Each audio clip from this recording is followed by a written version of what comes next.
আজি আশ্ৰমখন হ'ব না নহ'ব সেইটো কথা ফাইনেল হ'ব। ৰাতিপুৱাই আহিলে এওঁলোক কেইজন, মই মাতিছিলো, মোৰ ফাৰ্মেচিলৈ আহিলে। এতিয়া গাড়ীত মই লৈ যাব ওলাইছো ইয়াৰ পৰা, সেই য'ত মাটিডোখৰ আছে আমাৰ তালৈ। আহক আপোনালোক ইয়াত বহকহি, আহক এইপিনে পিছফালে বহক কেইজনমান, আৰু আগফালে আপুনি বহি দিয়ক, আগফালে আপুনি বহি দিয়ক। চ' তেওঁলোক এনেদৰে গাড়ীত ধুনীয়াকে বহি ল'লে গোটেই কেইজন। অসুবিধা পোৱা নাই নহয়? ঠিকে আছে নহয়? আৰু আজি এটা শুভ কাম সম্পন্ন হবলৈ গৈ আছে। তেওঁলোকক দেখুৱাবলৈ নিয়া মানে এইটো নহয় যে তেওঁলোকেতো অনুভৱ কৰিব, জাষ্ট মই কৈ যাম, তেওঁলোকৰ হাতৰ লাখতি হৈ মই কৈ যাম প্ৰত্যেকটো বস্তু এনেকে এনেকে যায়। তেওঁলোকে অনুভৱ কৰিব, আৰু অনুভৱৰ পিছতে তেওঁলোকে যদি ফাইনেল কৰে যে আমি থাকিব পৰা এইটো এটা সুস্থ বাতাবৰণ, তেনেহলে আজি ফাইনেল হৈ যাব আৰু সোনকালে আশ্ৰমৰ কাম আৰম্ভ হৈ যাব। এতিয়া বলক আমাৰ ঘৰলৈ। এতিয়া পালোহি আমাৰ ঘৰ দেই। আপোনালোক য'ত ৰখি আছে এইটো আমাৰ ঘৰৰ পদূলি। এতিয়া ঘৰৰ পদূলিৰ পৰা আমি আগুৱাই যাম। আহক এইপিনে আহক, আহি থাকক, আহি থাকক, আগলৈ আহি থাকক, আহি থাকক, আহি থাকক, আহি থাকিব দেই।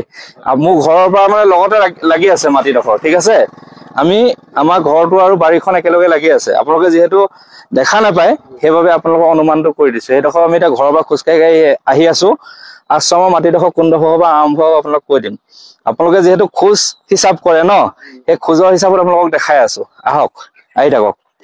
এতিয়া এইডোখৰত আপুনি যিটো প্ৰথম খোজ দিছে, এইডোখৰ পৰাই যিটো আশ্ৰমৰ মাটি মই আপোনালোকৰ কাৰণে দিছো, এইডোখৰ পৰাই আৰম্ভ হ'ব। এইডোখৰ আপুনি যিটো খোজ দিছে, হা, আহি থাকক। এইডোখৰ পৰা আপোনাৰ ইয়াৰ পৰা আৰম্ভ হৈ আহি আছে। থাকক, আহি আহি আৰু অকমান হওক, আৰু অকমান আহক।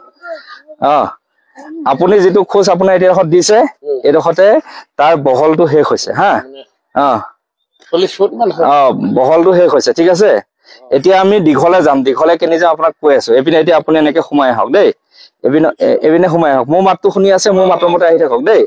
এইডোখৰ পৰাই আপোনাৰ দীঘলটো আৰম্ভ হৈছে, হা। আহি থাকক, আহি থাকক, মোৰ মাতটো শুনি আহি থাকক। তাৰপিছত আপোনালোকে গম পাব যে দীঘলটো কিমানলৈকে শেষ হৈছে। মই য'ত ৰবলৈ কম তাৰ ৰখি দিব দেই। আহি থাকক, আহি আহি আহি আৰু অকমান দূৰ আছে।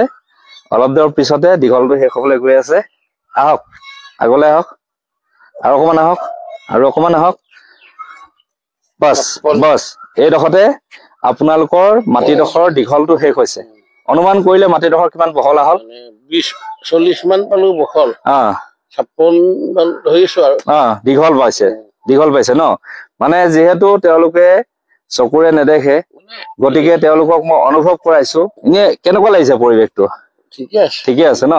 গতিকে বহুতে কৈ আছিলে যে আপুনি চকুৰে নেদেখা মানুহক কেনেকে দেখাব। আচলতে মই এটা প্ৰমাণ কৰিলো, চকুৰে নেদেখিলেও তেওঁলোকৰ অনুভৱটো কিন্তু আমাৰ দেখা মানুহতকৈ বেছি ভালকে কৰিব পাৰে। আৰু সেইটো কাৰণে তেওঁলোকক অনুভৱ কৰিলো মাটিডোখৰ পৰিৱেশটো। এতিয়া আপোনালোকক মই মাটিডোখৰ বাউণ্ডেৰী ঘূৰাই আছো, সীমাই ঘূৰাই আছো, হা। ভিতৰ চোৱা অলপ বেলেগ টাইপৰ। ভিতৰ চোৱা আপোনাৰ এতিয়া জংঘল হৈ আছে, এতিয়া সোমাব নোৱাৰিব। কিন্তু মই জাষ্ট আপোনালোকক দেখুৱা বুলি ক'লে আপোনালোকক তাচ্ছিল্য কৰা হ'ব। মই আপোনালোকক অনুভৱ কৰাইছো যে মাটিডোখৰ পৰিৱেশটো কেনেকুৱা, মাটিডোখৰ আপোনালোকৰ আশ্ৰমখন থাকি কেনেকুৱা লাগিব, সেইটো আপোনালোকক জাষ্ট অনুভৱ কৰাইছো। বোলা আপোনাৰ যাতে গীতৰ চৰ্চা ধুনীয়াকে কৰিব পাৰে, নিতল নিস্তব্ধ পৰিৱেশত থাকি।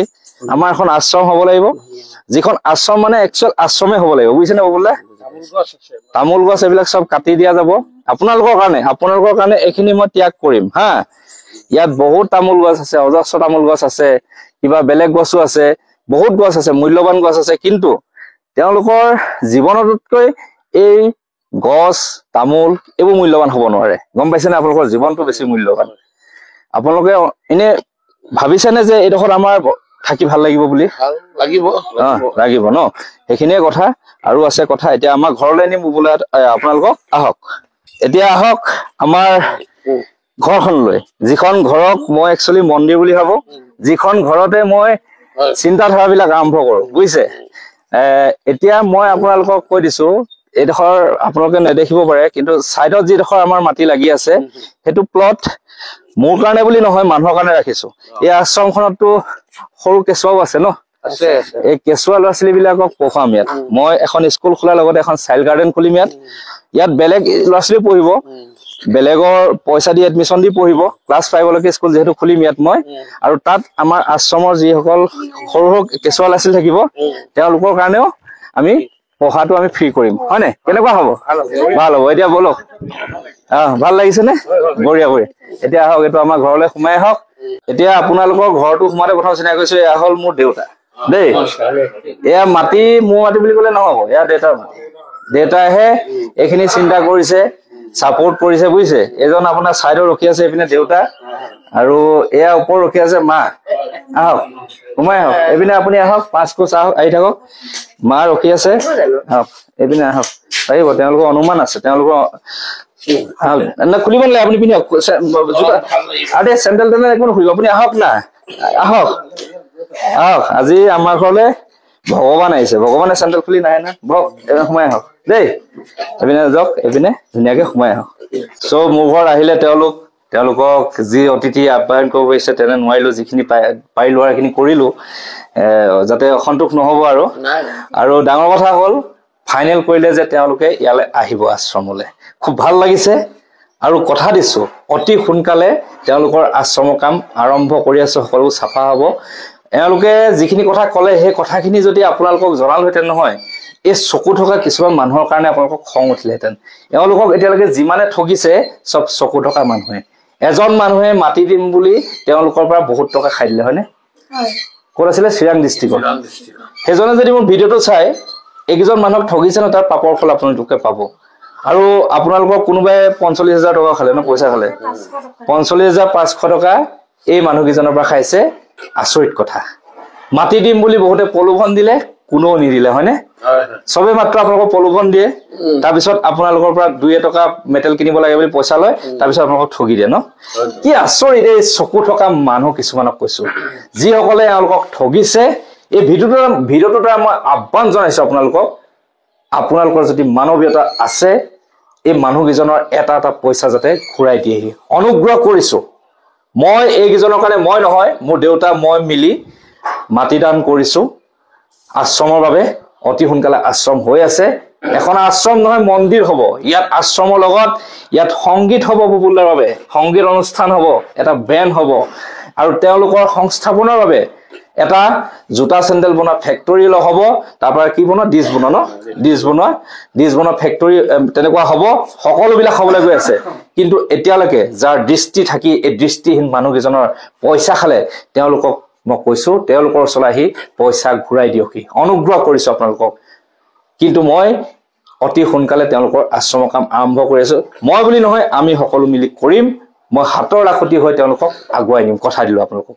বুবুলদা, আপুনি এজন সংগীত শিল্পী হিচাপে চিনাকি হ'ব। আৰু ভিডিঅ'টোতে মই কৈছো, যিদিনাখন আশ্ৰম অপেনিং হ'ব, অপেনিঙৰ ফিটা আমাৰ জুবিন দাই কাটিব লাগিব। কেনেকৈ হ'ব বোলে কওক? বঢ়িয়া, ভাল হ'বনে? জুবিন দা আহিব লাগিব, এজন মানৱ দৰদী মানৱ বুলি কৈছো জুবিন দা আহিব। কাৰণ ইয়াত জুবিন দাৰ এটা অংশ থাকিব, সেইটো হ'ল সংগীতৰ এটা সাধনা হ'ব, ইয়াত সংগীত হ'ব। গতিকে এই আশ্ৰমখন জুবিন দাই নিস্বাৰ্থভাৱে অপেনিং কৰিবলৈ মই অনুৰোধ জনালো। আমি দৰকাৰ হলে জুবিন দাৰ ওচৰলৈ যাম, কথা পাতিম, আৰু অতি সোনকালে আমি আশ্ৰমৰ কাম আৰম্ভ কৰি আছো, হয়নে? আৰম্ভ হৈ যাব। চ' ইমানখিনিয়ে কথা, এটা সুখৰ বতৰা আপোনালোকলৈ আগবঢ়ালো। এই ভিডিঅ'টো আপোনালোকে ইমানেই শ্বেয়াৰ কৰক, ইমানেই বিলাই দিয়ক না, অসমৰ প্ৰত্যেকজন মানুহে এই আশ্ৰমখনলৈ আহিবলৈ বাধ্য হ'ব, আৰু এইসকলৰ আশ্ৰম নিমিষতে যাতে উঠি আহিব, তাকে কামনা কৰি ভিডিঅ'টো মোৰ এই ঘৰখনৰ পৰা সমাপ্ত কৰিছো। ধন্যবাদ।